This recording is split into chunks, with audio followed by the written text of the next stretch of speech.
जय हिंद। स्वागत है आपका नॉलेज की नई दुनिया में। मैं नितेश श्रीवास्तव आपका स्वागत करता हूं। उम्मीद करता हूं आप अपनी तैयारी में लगे होंगे और लगे भी रहना चाहिए। तैयारियों के दौर में कभी पिछड़ना नहीं चाहिए।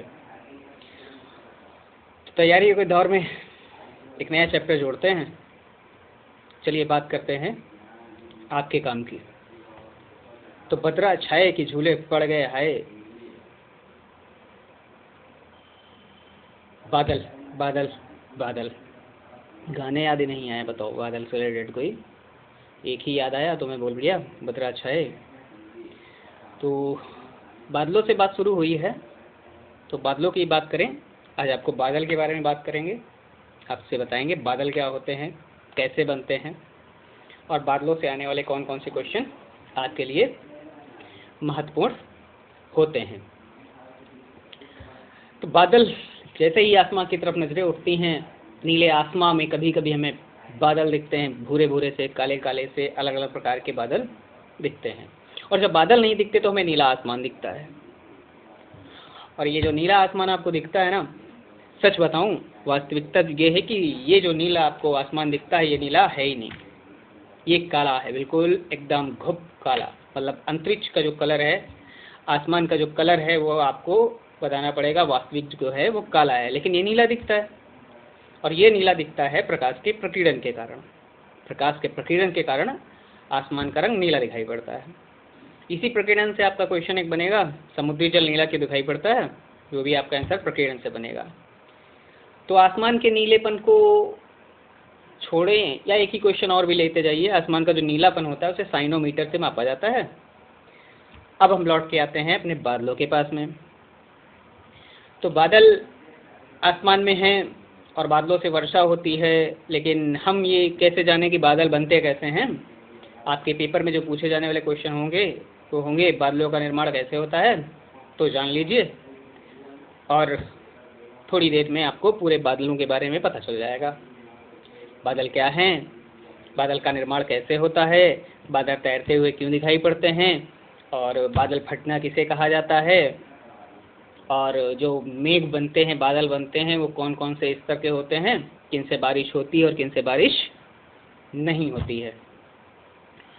और कोशिश करूंगा इन बादलों के साथ में वर्षा को भी साथ में निपटा दूं, क्योंकि बादलों के साथ वर्षा जुड़ जाएगी तो आपको याद रखना आसान हो जाएगा। और हम हैं ही इसीलिए कि आपकी चीज़ों को, जो कठिन है चीज़ें, उन्हें आसान कर दिया जाए, आपके लिए बिल्कुल नॉर्मल कर दिया जाए उसे। तो बादल की बात करें। आसमान में जब हम नजरें उठाते हैं तो बादलों को देखते हैं, सफ़ेद सफ़ेद से बादल, कहीं भूरे भूरे से बादल, कहीं काले काले से बादल दिखते हैं हमको। असल में बादलों की अगर मैं बात करूं तो बादल जो होते हैं जलवाष्प के कणों के द्वारा बने होते हैं। सूर्य जमीन से पानी को खींचता है, ये जलवाष्प के कण वायुमंडल में ऊपर जाते हैं और यही रूप धारण कर लेते हैं पानी की बूंदों का, और बादल का रूप ले लेते हैं। तो ये जो बादल का रूप लेते हैं और ये बादलों का निर्माण जो होता है, वो प्रक्रिया रुद्रोष्म प्रक्रिया के द्वारा होता है। जलवाष्प के द्वारा जो बादलों का निर्माण होता है, वो प्रक्रिया जो बनेगी वो रुद्रोष्म प्रक्रिया बनेगी। क्या कहलाती है? रुद्रोष्म प्रक्रिया कहलाती है। आप रुद्रोष्म प्रक्रिया के बारे में अगर नहीं जानते तो 2 पॉइंट और याद रखिएगा। आपके पेपर में कहीं आपको नंबर दिलाएगा, तब आपको हमारी याद आएगी, सर ने एक साथ तीनों रुद्रोष्म प्रक्रिया वाले बता दिए थे। तो बच्चा लोगों, ये रुद्रोष्म प्रक्रिया से जो सबसे फेमस क्वेश्चन आपका आता है, वो आता है शुष्क कार्बन डाइऑक्साइड जो होती है ना, ठोस कार्बन डाइऑक्साइड को शुष्क बर्फ कहते हैं। ये जो ठोस कार्बन डाइऑक्साइड होती है ना, इसका निर्माण जो होता है वो भी रुद्रोष्म प्रक्रिया के द्वारा किया जाता है, ये ध्यान रखिएगा। टायर का ट्यूब जो फटता है ना, और ट्यूब को छू करके वहाँ पे देखिए तो ठंडा ठंडा लगता है। वो क्यों ठंडा लगता है, तो भी आपका आंसर बनेगा रुद्रोष्म प्रक्रिया के कारण वो ठंडा लगता है। तो बादलों का निर्माण जलवाष्प के द्वारा होता है और ये जलवाष्प रुद्रोष्म प्रक्रिया के द्वारा बादल का रूप ले लेते हैं। लेकिन बादल तो आसमान में तैरते हुए दिखाई पड़ते हैं। तो बादल जो है ना, आसमान में तैरते हुए दिखाई तो पड़ते हैं कम घनत्व के कारण और श्यानता के कारण। 2 कारण बनेंगे, क्या? कम घनत्व के कारण और श्यानता के कारण हमें आसमान में बादल तैरते हुए दिखाई पड़ते हैं। अब बात करें बादलों के प्रकार की। अगर मैं बात करूं तो सबसे ऊपर 12 से 13-14 किलोमीटर ऊपर जो बादल पाए जाते हैं उन्हें पच्छाभ मेघ कहा जाता है। पच्छाभ मेघ उनको कहा जाता है। और ये रेशेदार मेघ भी बोले जाते हैं, रेशेदार मेघ भी कहता है इनको, पच्छाभ मेघ को मोतियों की माता भी कह लेता है इन बादलों को। और सबसे ऊंचाई पर यही बादल पाए जाते हैं। कौन से बादल? पच्छाभ मेघ। और ये जो बादल होते हैं ये हिमकण के बने होते हैं, मतलब बर्फ के कण के रूप में ढले होते हैं, इसलिए इन बादलों से वर्षा नहीं होती है। बारिश तो बादलों से ही होती है ना, लेकिन बादल भी कुछ ऐसे हैं जिनसे बारिश नहीं होती है, ध्यान रखिएगा। तो सबसे ऊंचाई पर पाए जाने वाले जो मेघ होंगे, जो बादल होंगे, वो कौन से होंगे? वो पच्छाभ मेघ होंगे। और पच्छाभ मेघ को उपमा दी गई है। कौन सी उपमा दी गई है? तो फटाक से आपसे बोलिएगा। रेशेदार मेघ इनको कहा जाता है, मोतियों की माता कहा जाता है, और ये जो बादल होते हैं हिमकणों के रूप में पाए जाते हैं, इसलिए इन बादलों से कोई भी वर्षा नहीं होती है। ये आप बताएंगे जब आपसे पेपर में कभी पूछा जाएगा। तो पच्छाभ मेघ सबसे ऊपर होते हैं, ये जानकारी आपकी रही पच्छाभ मेघ के लिए। नेक्स्ट, उनसे नीचे और दूसरे जो बादल होते हैं उन्हें कहा जाता है पच्छाभ स्तरीय मेघ कहा जाता है। स्तरीय, स्त्री वाला स्त्री की बात नहीं, स्तर वाली बात हो रही है, स्तर। तो पच्छाभ स्तरीय जो मेघ होते हैं वो पच्छाभ मेघ के नीचे होते हैं। और इन मेघों से जो आने वाला क्वेश्चन आपका बनता है वो कहता है कि सूर्य चंद्रमा के पीछे जो आभा दिखाई देती है कभी कभी रोशनी जैसी, जैसे आपने भगवान वाली पिक्चरों में देखा हो कि भगवान ऐसे बैठे हैं और पीछे उनकी गोल गोल रोशनी सी क्या दिखती है, सफेद सफेद सी, तो प्रभा मंडल एक बन जाता है, आभा मंडल एक बन जाता है और उसका अलग ही रूप मतलब दिखने लगता है। तो अगर आपसे क्वेश्चन करता है सूर्य चंद्रमा में जो आभा बनती है, जो रोशनी की आभा पीछे चमकती जैसी लगती है, वो कौन से मेघों के द्वारा बनती है? तो आप सीधे बताइएगा पच्छाभ स्तरीय मेघ जो है ना, ये सूर्य चंद्रमा के चारों तरफ प्रभा मंडल का निर्माण कर देते हैं। उसके बाद मैं बात करूं, आ जाऊंगा नीचे, सबसे नीचे मेघों की बात कर लें। ये मेघ होंगे कपासी मेघ होंगे। कपासी मेघ जो होते हैं इनमें जो होता है वर्षा वाले मेघ होते हैं, इनसे वर्षा होती है, बहुत ही वर्षा होती है। और इनमें जो होता है इंद्रधनुष वगैरह का निर्माण जो होता है इन्हीं मेघों के द्वारा होता है, इन्हीं मेघों में आपको दिखाई पड़ेंगे। कहीं कहीं पर अगर क्वेश्चन आता है कि सबसे अधिक वर्षा वाले कौन से हैं, तो वर्षा स्तरीय मेघ अगर आपसे क्वेश्चन में पेपर में है तो सबसे अधिक वर्षा वाले की बात कर देगा तो वर्षा स्तरीय वाला लगा दीजिएगा। वर्षा स्तरीय मेघ अगर ऑप्शन में नहीं है तो कपासी मेघ लगा दीजिएगा। और इनकी आकृति जो होती है कपासी मेघों की, ये आकृति गोभी के फूल के समान होती है। किसके समान होती है? गोभी के फूल के समान होती है। तो ध्यान रखिएगा कपासी मेघ जो होते हैं इनकी आकृति कैसी होगी? गोभी के फूलों के समान हो, गोभी के फूल के समान दिखाई पड़ते हैं, ये कपासी मेघ हो जाते हैं। और सर्वाधिक वर्षा की अगर बात करता है तो सर्वाधिक वर्षा जो होती है वो वर्षा स्तरीय मेघ के द्वारा ही होती है, ध्यान रखेंगे।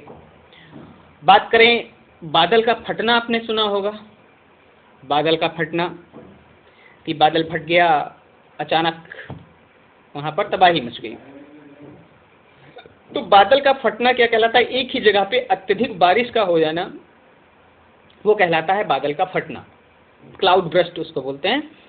तो एक ही जगह पे जब अत्यधिक बारिश हो जाती है तो उसे बादल फटना कहा जाता है।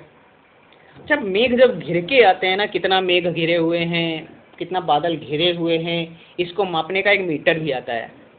क्या आप जानते हैं उस मीटर का नाम? अगर नहीं जानते तो मैं आपको बताऊं, ओक्टास मीटर के द्वारा मेघाच्छादन को मापा जाता है। ओक्टास मीटर के द्वारा मेघाच्छादन को मापा जाता है। नेफोमीटर एक आता है, एक नेफोमीटर आता है। वो नेफोमीटर का कार्य होता है बादलों की गति एवं दिशा को मापना। बादल किधर गति कर रहे हैं, उनकी दिशा क्या है, तो नेफोमीटर से बादलों की गति एवं दिशा को मापा जाएगा।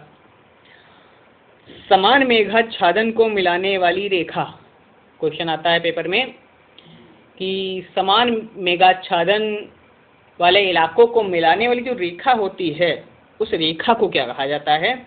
तो आपका आंसर बनेगा आइसोनेफ रेखा। आइसोनेफ रेखा क्या करती है? समान मेघाच्छादन वाले क्षेत्रों को मिलाती है। यहाँ तक आ गए हैं तो थोड़ा वर्षा के बारे में बता दूं।